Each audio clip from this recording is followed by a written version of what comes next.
Đây nha. Biết sao ổ xoay hàng nó chỉ là không phải những gì thôi. đấy.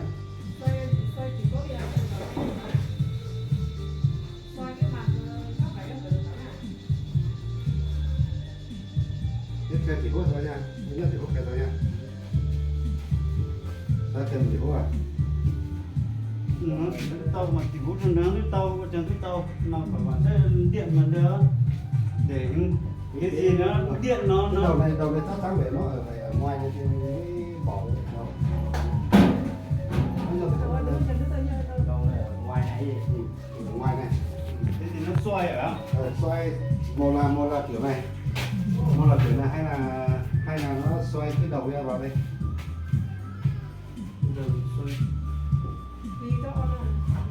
Nghe hỏi thì thằng lúc là chót. Có được cũng cho tát ở đúng không?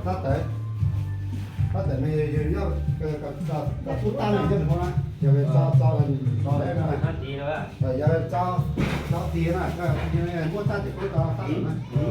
Linh nó lại đúng không? Rồi cho lên mà to cái cục nó.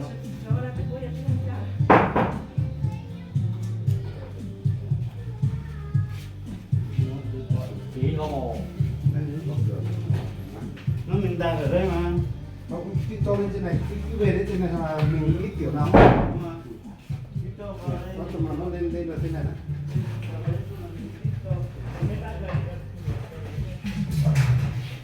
Cái này nó khanh nổi nhỉ? Cũng mà khanh nổi thì cây là cũng mà khanh nổi nhỉ? Nó này nó không xoay. Xoay thì dễ, nhưng mà bây giờ quan trọng là mình phải cho được lên cái đã.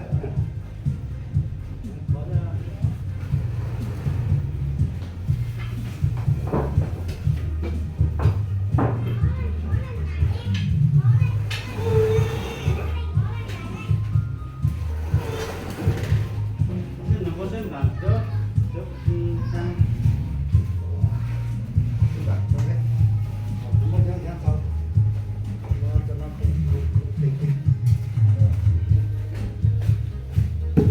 Nó về hẳn trên này thì mình xoay thích ở trong đầu rồi đó. nó chơi cho nó chịu xuống á Đây nó nha. tụt cái nữa tao Trong nó về ta sẽ trong nó về cái lúa khay sao Không đâu. mày nó xoay nó xoay nó có mày nó cũng tụt cua vào rồi. Ui bà.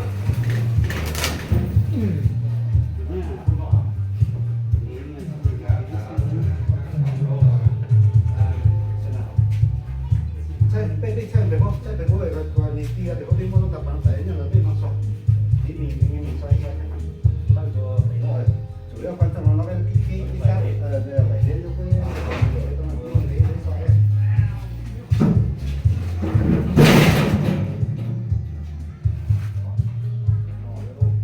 Bây giờ đẩy đầu này vào. xoay nó.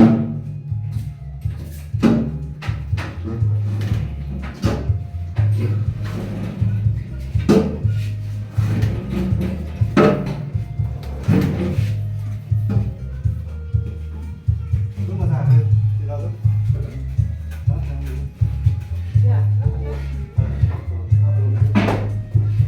Ô tụi xàm đen rồi. Rồi nhỏ ai nhỏ mà nhỏ không nó tại đây Cái này đá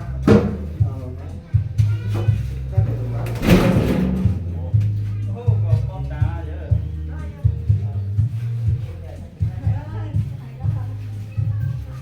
một thằng này ha, này ba thì vào đầu là sao?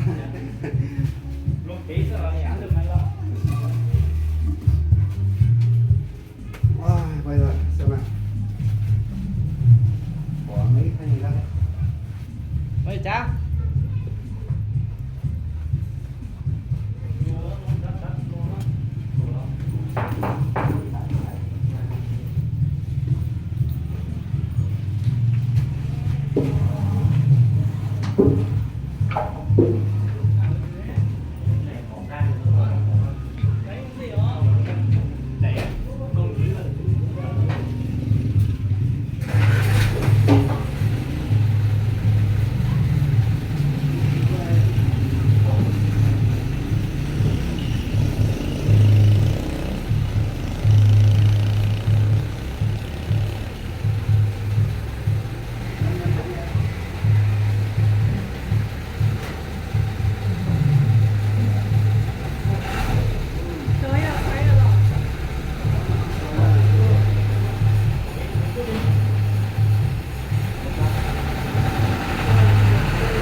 Chụp lấy rồi, chụp lấy rồi.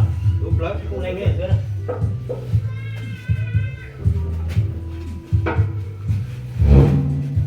Bỏ cái này đi ạ. Rồi, ngoài đi. Đó không? Này đó không? Cái đó sao?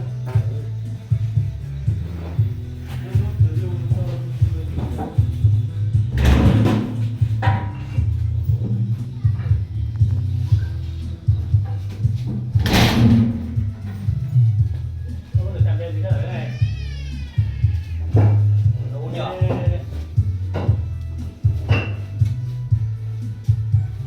Thì chắc nó tự hình như chưa một đấu. Nó phát đến không.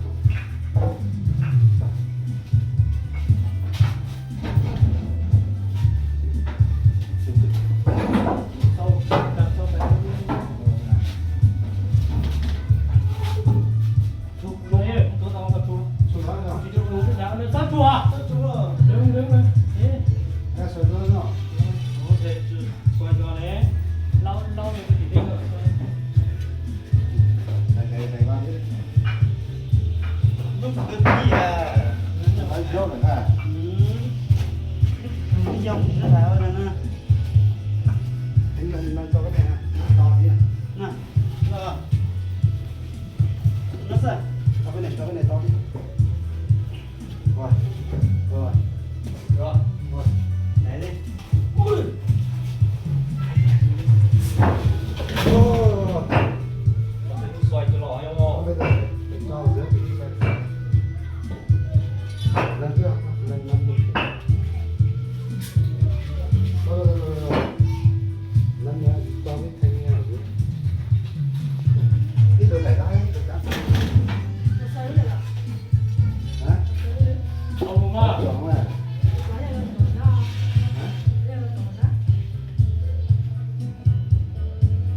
Cái giấc khen một tí nó sẽ khen nhá. nó hờ Đó là. Cái này giờ cho ta tí. nó thì tiếp tục tôi bắt được tiếp tục nữa tiếp tục tiếp tục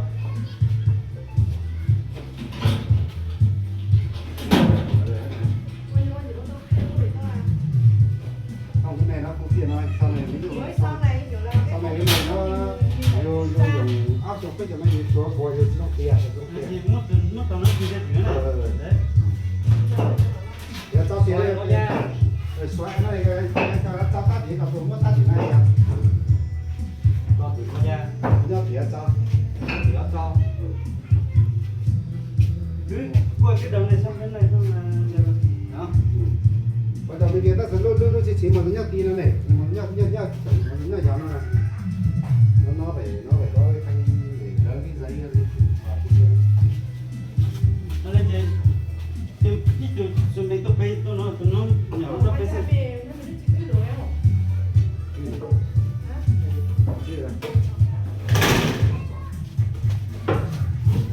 không bây giờ những cái là bây giờ cho mình thanh một thanh vào dưới rồi mình xoay cái máy ra thế cho như này Có tôi thật lo. Một tôi thật nghe cái này phút đó với nó tới.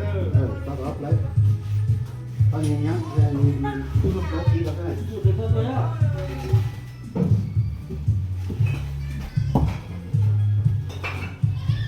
Còn là. Chưa. Quay. Quay như nào? Trên như này á. rồi chọn cho Nó cây đậu nó không với tí nơi ơi. hả Nó tôi có được với tí nơi đó đó. cái này à cái kiểu này đâu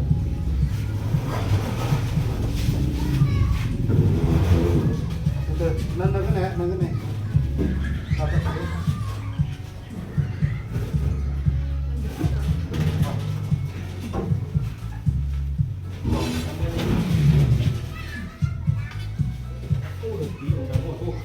ta thoát thế ra đi không thế ra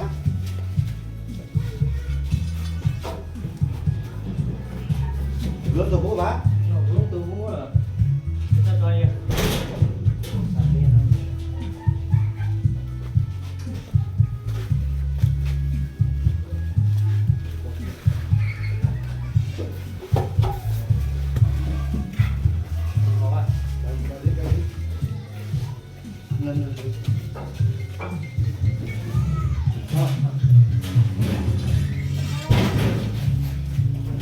kéo về bên kia mới khai nhỉ. Kéo xuống. Kéo như nào ấy?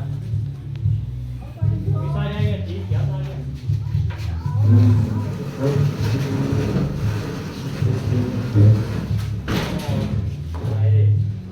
Đưa cho anh vào đấy. Cho anh đang vào.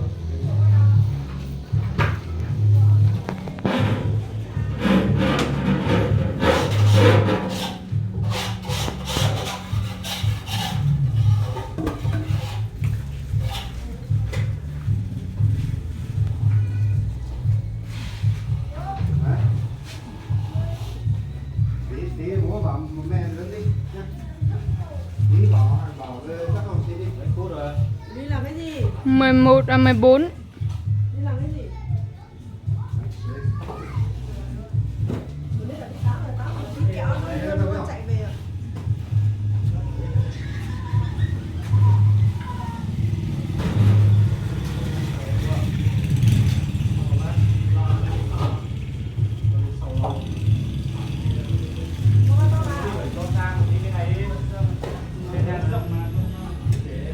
Ở đây hẹp rồi à, và cho nó túi nó lấy được váy à. Váy ấy, váy là bên nào đấy? Cho nó để Máy ra đây đi. rồi để nó đi.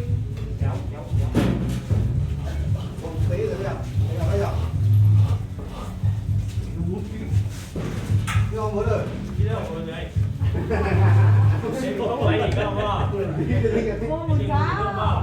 Đi Đi đâu đi. rồi đây? Mua một giá đâu. Kiểu này cũng đẩy ra đâu. Đưa cái xe ben đi. Đưa cái xe ben. Đưa cái xe ben đi. Xuống đi.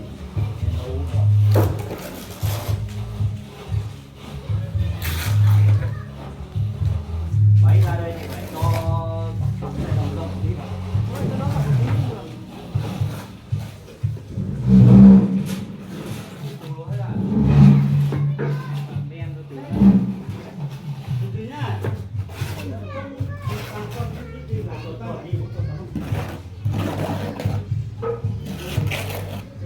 Nhớ đó.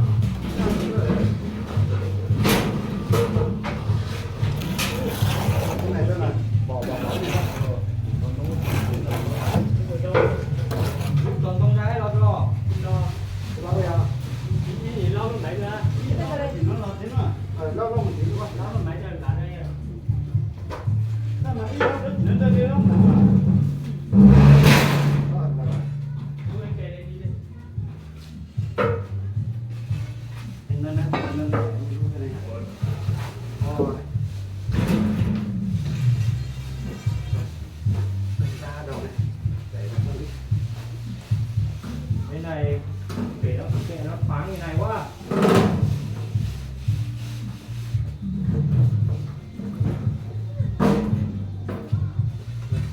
Cái lọt đúng không? Nó như này được đi. Có cái này mình đi cho nó thoải mái.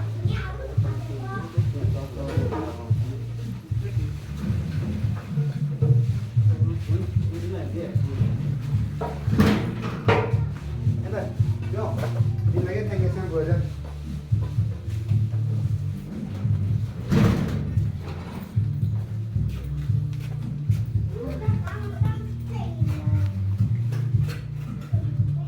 Mai con xe bên, con xe thùng em vào đây nó còn mệt. Không có chỗ ngồi kìa. Đó tôi lợi cho nó.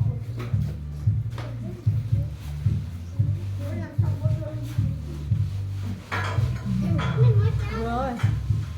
Đấy, thoải mái hơn. Đi mua thoải mái hơn một tí. Xem như nào nếu mà thoải mái thì em bảo anh chỉnh cho. Dừng cái này đi nhá. Rồi thế nào? Dịch lên á. Nó đâu mà cả.